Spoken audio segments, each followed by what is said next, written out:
One reason why land reform has failed and the cities are bursting is that there are simply too many people. Incredibly, the last president of Mexico, Luis Echeverria, regarded birth control as a scheme to undermine the third world.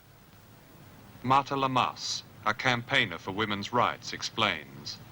It was a way of seeing politically that Mexico belongs to the third world, and what the third world needs now, it's more population for him. A radical view. Yes, a radical future. And it was until his fifth year of mandate here that he began to change the policy of demographic control. And they have doing it very slowly, and I think that that's not the way out of the problems we have in Mexico. Every ministry has a program that includes birth control. The Ministry of Education, of Agriculture, of Health, they have special programs. Even the Department of Fisheries has a program that includes... Department of Fisheries? Yes, with the women of the fishermen.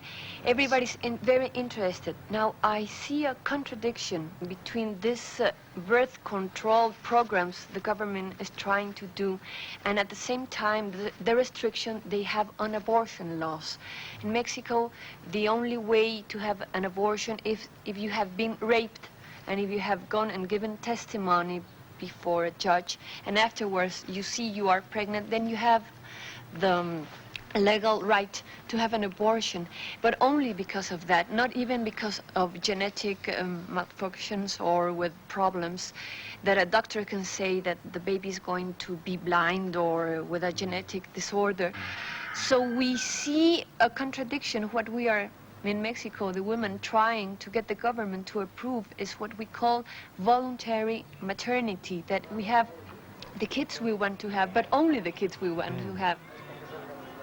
The present government of Lopez Portillo has mounted one of the most successful attempts at birth control in the third world, with the result that some 40% of all women of childbearing age have been persuaded to use contraception. This is all the more remarkable as Mexico is one of the most fundamentalist Catholic countries in the world. Under the law, Pope John Paul could have been fined for holding an open-air mass in Mexico last year.